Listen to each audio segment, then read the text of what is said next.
Good evening and welcome to Poland Daily. I'm Nicholas Richardson and this is the news.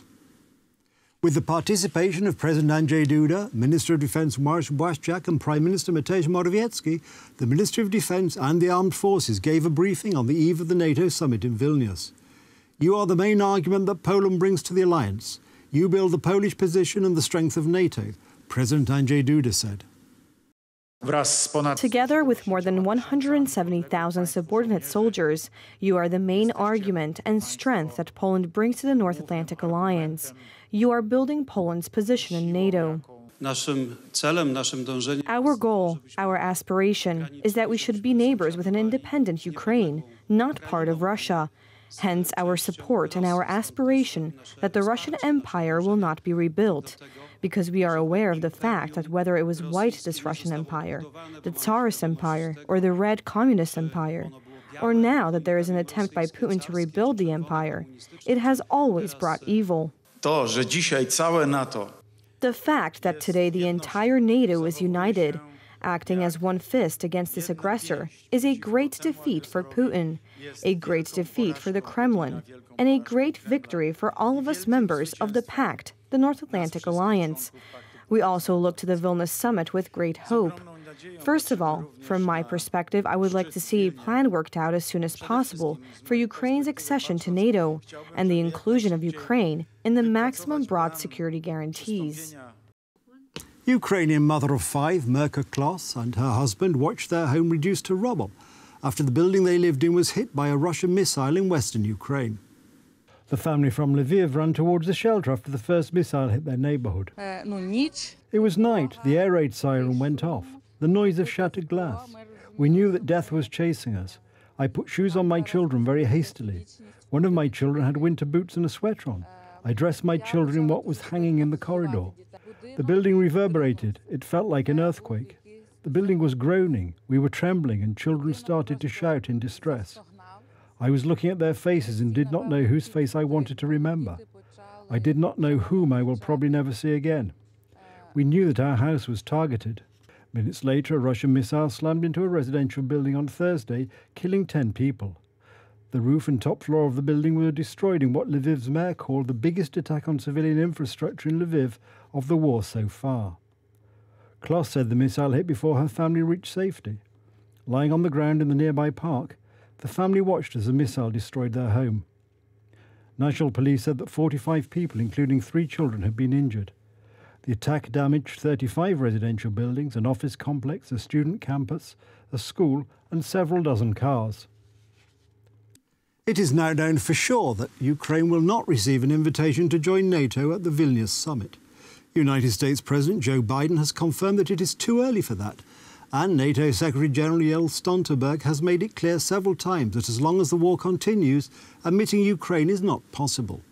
NATO does want to upgrade diplomatic relations with Kiev to the highest possible level. Meanwhile, today Canada pledged to deploy up to 1,200 more troops in Latvia as part of a NATO plan to reinforce its battalions to combat-ready brigade level to deter Russian aggression in the Baltic region. We have also reiterated again and again that, of course, it is for the allies and Ukraine to decide when the time is right to invite Ukraine to be a full member. So I think it's extremely important that we continue to ensure that allies are providing weapons, ammunition, training, spare parts to Ukraine, so they are able to liberate more land, but also to deter Russia from further aggression. Ukrainians speaking in the streets of the capital Kiev early today on the eve of the NATO summit in Vilnius said the lack of a full endorsement of the pathway for Ukraine's membership in the alliance would send a message that the West is afraid of Moscow. Let them not fear if they think the war is somehow there, away. Let them make no mistake. The war is already in Europe and it must be stopped now. In order to stop it, the scarecrow in the Kremlin must be completely destroyed. There is no space for buts, other way, debates. What he needs, what leaders like him need, is a direct blow, a punch, and that's it. The West is afraid of chaos to avoid such a level of escalation with Russia where everything will start falling apart. The West is afraid of this, 100%. So there you go. But how to win the war then? How else can it be done if not by banging the thug on his head? We will see what happens at the summit. There cannot be any compromise compromise after so many people have lost their lives. It is no longer a question of giving up territories and then living peacefully. It is now a matter of principle. Our people are waiting for the Crimea to be ours again. We will not give up even the tiniest piece of land. We do not need anything that belongs to someone else, but we are not going to give up what's ours. Our fighters need more support. In some instances, they still use World War II hardware. If they cannot give us NATO membership, please help us with more weapons, hardware. Треба приймати нас в НАТО, бо це від цього залежить. We should join NATO. World peace depends on it. Russia is aggressive. It will not stop, and God knows what else we can expect from those lunatics. This NATO membership for Ukraine would be a strong containment stimulus that would make them afraid of war, afraid of NATO. It will help to end the war on Ukrainian terms.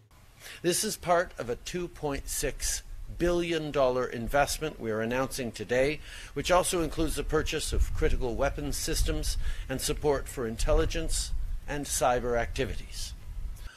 That we feel very strongly that Ukraine should be joining NATO as soon as conditions allow. I know that is a perspective shared by Christianis and our friends here in the Baltics.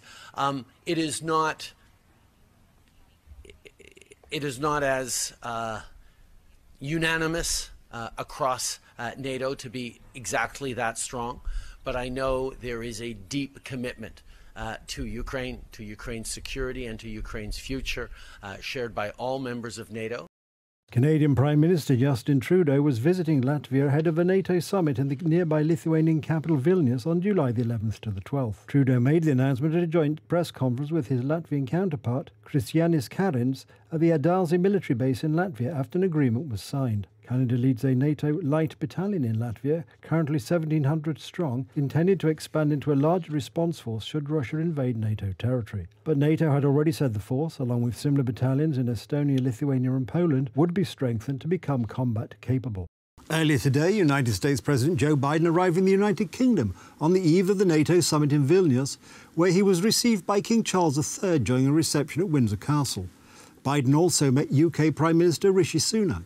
Prime Minister Sunak and President Biden agreed on the need to strengthen NATO and maintain support for Ukraine to be able to win the war.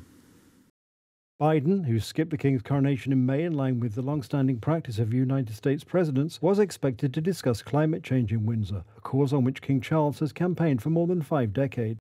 The 74-year-old king greeted the 8-year-old president in the quadrangle of the castle, where he was given a guard of honour.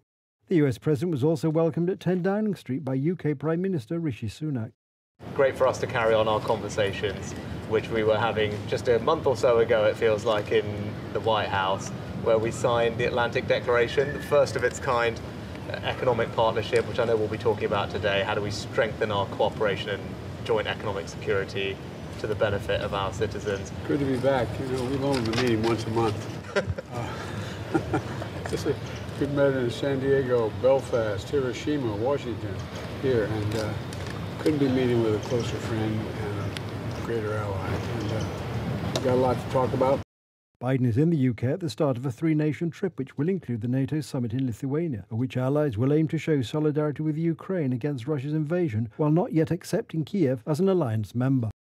That's the news. Thank you for watching. Stay with us for the weather, Poland Daily Business and more programmes. But from me, it's have a good night and a better tomorrow.